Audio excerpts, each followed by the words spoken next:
അപകടം പിടിച്ച സ്ഥലത്തൊന്നും ഇറങ്ങി അന്വേഷിക്കാൻ പോകരുത്. വളരെ സൂക്ഷിച്ചു വേണം. ആ ശരി അച്ഛാ. ആ ആ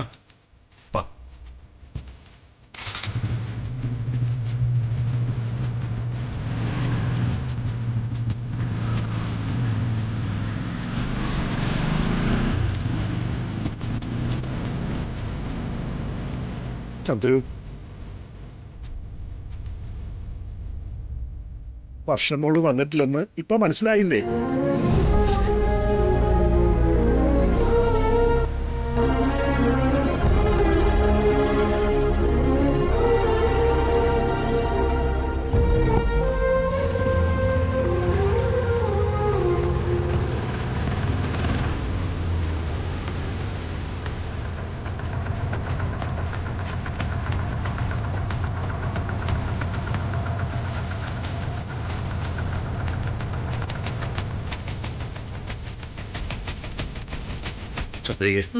വാ, നമുക്ക് അകത്തേക്ക് ഇരിക്കാം.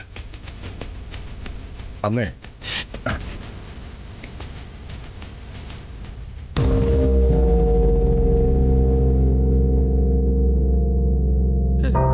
എവിടെ എന്റെ തന്തേൻ തള്ളേന്ന് പറഞ്ഞ രണ്ടെണ്ണം?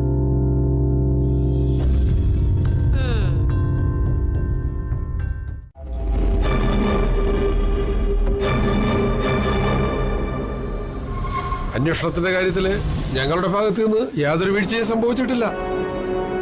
ഡിപ്പാർട്ട്മെന്റ് അനുവദിച്ചിട്ടുള്ള പരിമിതമായ സൗകര്യങ്ങൾ വെച്ചുകൊണ്ട് ഓരോ മുക്കും മൂലയും ഞങ്ങൾ അരിച്ചു പറക്കി കഴിഞ്ഞു. ഫയർഫോഴ്സും പരിശോധന നടത്തുന്നുണ്ട്.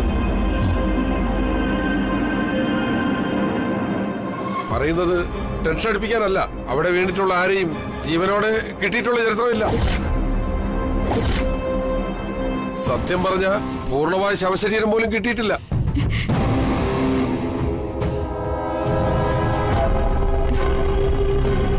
കാട്ടുജന്തുക്കൾ കടിച്ചു മുറിച്ച അവസ്ഥയിലും അഴുകി ജീർണിച്ച അവസ്ഥയിലുമുള്ള ചില ശരീരഭാഗങ്ങൾ മാത്രമേ കിട്ടിയിട്ടുള്ളൂ. അതും കിട്ടിയെങ്കിൽ കിട്ടിയെന്ന് പറയാം. പക്ഷേ കാണാതെ ഇത്രയും നേരം കഴിഞ്ഞിട്ടും വർഷയുടെ ബോഡിയോ വസ്ത്രങ്ങളോ പോലും കണ്ടെത്താൻ കഴിഞ്ഞിട്ടില്ല. ആ സ്ഥിതിക്ക് വർഷയ്ക്കൊന്നും സംഭവിച്ചിട്ടില്ല എന്ന് കരുതിക്കൂടെ സർ? നിർത്തിവെച്ചിരിക്കുന്ന വർഷയ്ക്ക് വേണ്ടിയുള്ള തിരച്ചിൽ വീണ്ടും ആരംഭിക്കണം എന്നുള്ള ആവശ്യമാണ് ഞങ്ങൾക്കുള്ളത്. വർഷ ഇപ്പോഴും ജീവിച്ചിരിക്കുന്നുവെന്നാണോ നിങ്ങളുടെ വിശ്വാസം? അതിന് സാധ്യത വളരെ കുറവാ. ഇനി വന്യമൃഗങ്ങളെങ്ങാനും കടിച്ചെടുത്ത് ദൂരേക്കെങ്ങാനും കൊണ്ടുപോയോന്നറിയില്ല. സർ, എന്റെ കുഞ്ഞനിയത്തിയാണ്. ഇനിയും കണ്ടു സ്നേഹിച്ചും കൊതി തീർന്നിട്ടില്ല ഞങ്ങൾക്ക്. അഥവാ വർഷയുടെ മരണം സംഭവിച്ചെന്ന് തന്നെ ഇരുന്നോട്ടെ, അന്വേഷണം നിർത്തിവെക്കരുത് സാർ. വർഷയും നിങ്ങൾ തമ്മിലുള്ള അറ്റാച്ച്മെന്റും നിങ്ങളുടെ മാനസികാവസ്ഥ എനിക്ക് മനസ്സിലാവുന്നുണ്ട്. അന്വേഷണം പൂർണ്ണമായി നിർത്തിവെച്ചിട്ടൊന്നുമില്ല. വീണ്ടും ഊർജിതമായി അന്വേഷിക്കാനുള്ള ഏർപ്പാടുകളൊക്കെ ചെയ്യാം.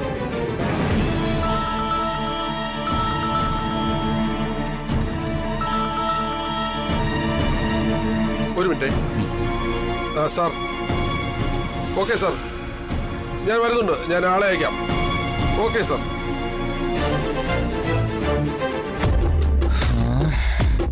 രാജീവിന്റെ ആക്സിഡന്റിന്റെ കാര്യം അവൻ വന്ദനയോടെങ്ങാനും പറഞ്ഞു കാണുമോ?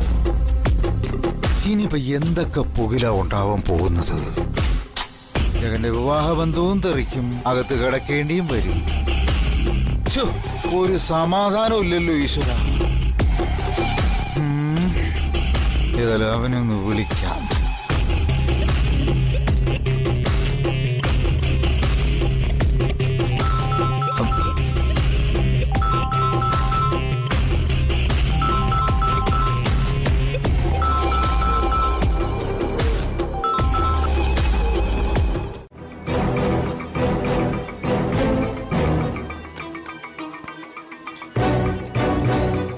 കാണാതായ വർഷയുടെ ഭർത്താവ് വിക്രം, അയാളിപ്പോ എവിടെയുണ്ട്?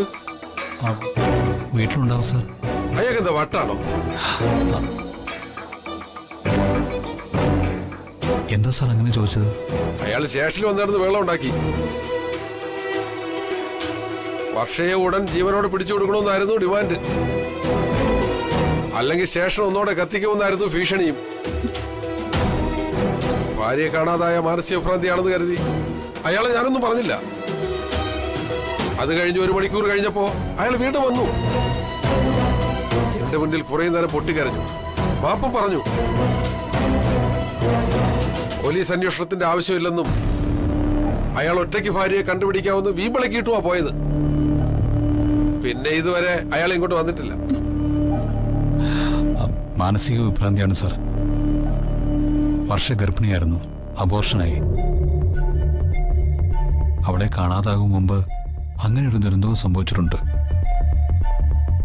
2 ഷോക്കുകൾ ഒരുമിച്ചുണ്ടായപ്പോഴുള്ള പ്രശ്നമാണ്. എന്തായാലും ആ സംഭവത്തോടുകൂടിയാണ് വർഷയുടെ അന്വേഷണം പൂർണ്ണമായും നിർത്തിവെക്കാൻ ഞാൻ തീരുമാനിച്ചത്. വീണ്ടും അന്വേഷിക്കാന്ന് സാറ് സമ്മതിച്ചിട്ടുണ്ടല്ലോ. തീർച്ചയായും വിക്രമിനോട് എനിക്കിപ്പോ സഹതാപം തോന്നുന്നു.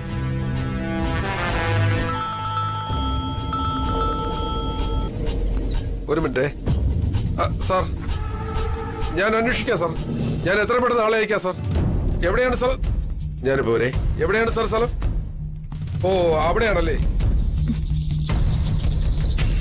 വന്ദന, ലോക്കൽ പോലീസിന്റെ അന്വേഷണം കൊണ്ടൊന്നും ഒരു പ്രയോജനം ഉണ്ടാകാൻ പോകുന്നില്ല. വർഷയെക്കുറിച്ച് എന്തെങ്കിലും വിവരം കിട്ടണമെങ്കിൽ ഉന്നത തലത്തിലുള്ള ഒരു അന്വേഷണം തന്നെ വേണ്ടിവരും. അപ്പോഴേക്കും വർഷയുടെ കാര്യം